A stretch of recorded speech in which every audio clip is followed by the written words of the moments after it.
नमस्कार। आज हम बात करेंगे उन 12 दिनों की जिन्होंने दो परमाणु ताकतों के बीच के रिश्तों को, उनके खेलने के तरीके को हमेशा हमेशा के लिए बदल दिया। चलिए इस पूरी कहानी को परत दर परत समझते हैं। 14 फरवरी को एक भयानक आतंकी हमला होता है और ठीक 12 दिन बाद 26 फरवरी को भारत जवाब देता है।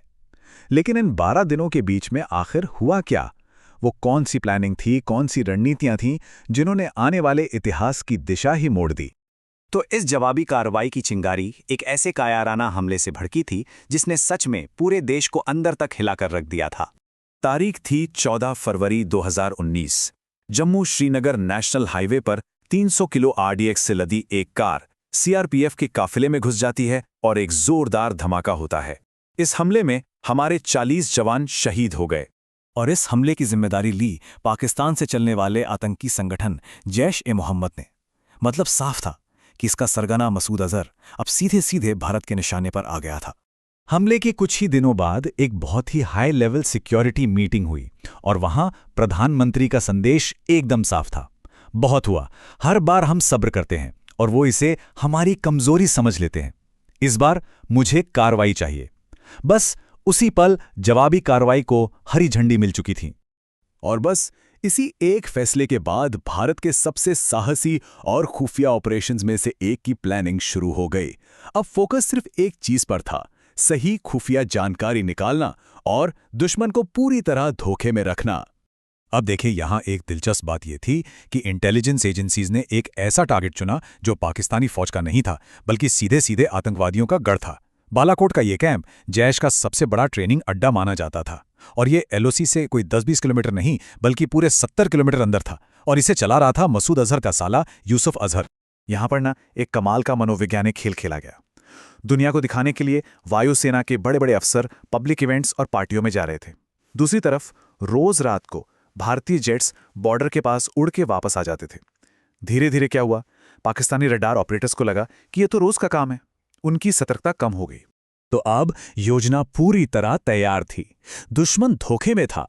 अब बारी थी उस योजना को अंजाम देने की जो आधी रात के अंधेरे में होनी थी।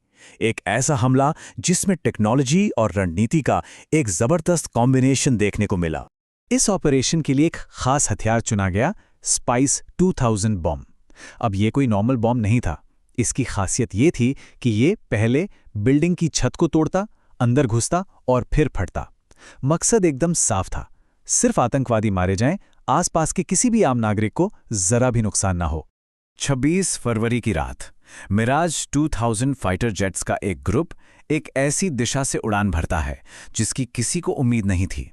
उनका लक्ष्य था पाकिस्तानी रडार की पकड़ में आए बिना टारगेट तक पहुंचना और इसके लिए उन्होंने टेरेन मास्किंग तकनीक का इस्तेमाल किया। मतलब विमान पहाड़ों की आड़ लेकर जमीन के बहुत करीब उड़ रहे थे। सुबह के ठीक 3 बजे कैंप में सारे आतंकवादी गहरी नींद में सो रहे थे। उन्हें कोई अंदाजा ही नहीं था कि ऊपर मौत उनका इंतजार कर रही है। ठीक उसी वक्त मिराज जेट्स ने अपने स्पाइस 2000 बम गिरा दिए। निशाना इतना सटीक था कि एक अनुमान के मुताबिक जैश के सीनियर कमांडरों समेत 300 से ज्यादा आतंकवादी अपनी नींद में ही मारे गए। जैसे ही मिशन पूरा हुआ, पायलटों ने कमांड सेंटर को एक कोडेड मैसेज भेजा, बंदर मारा गया। ऑपरेशन सफल रहा और हमारे सारे विमान सुरक्षित वापस भारतीय एयरस्पेस में लौट आए। 40 जवानों का बदला ले लिया गया था।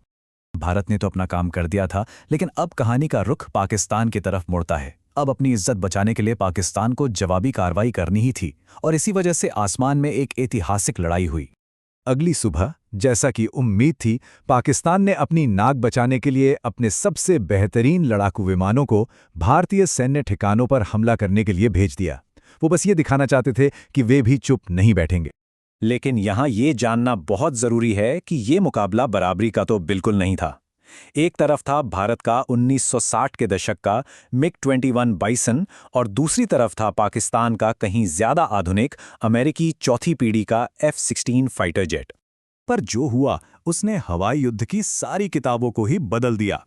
विंग कमांडर अभिनंदन वर्धमान, उन्होंने अपने पुराने मिग-21 से एक कहीं ज्यादा एडवांस F-16 को डॉग फाइट में निशाना बनाया और उसे मार गिराया। ये एक ऐसा कारनामा था जिसे सैन्य एक्सपर्ट्स लगभग नामुमकिन मानते थे।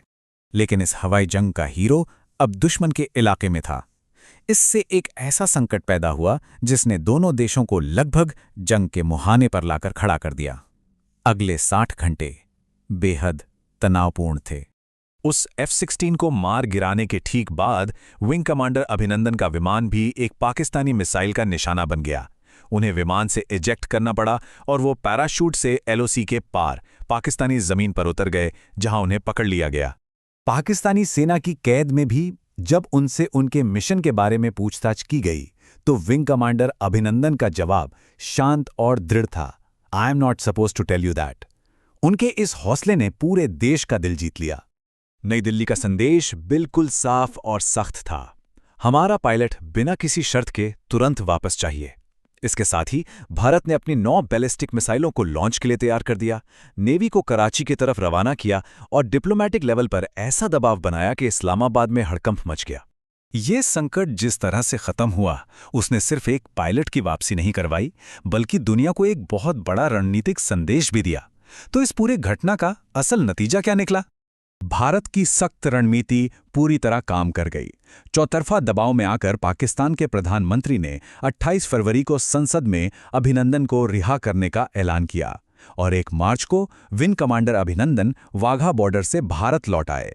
हमने न सिर्फ दुश्मन के घर में घुसकर मारा, बल्कि अपने सैनिक को भी सही सलामत वापस ले आए।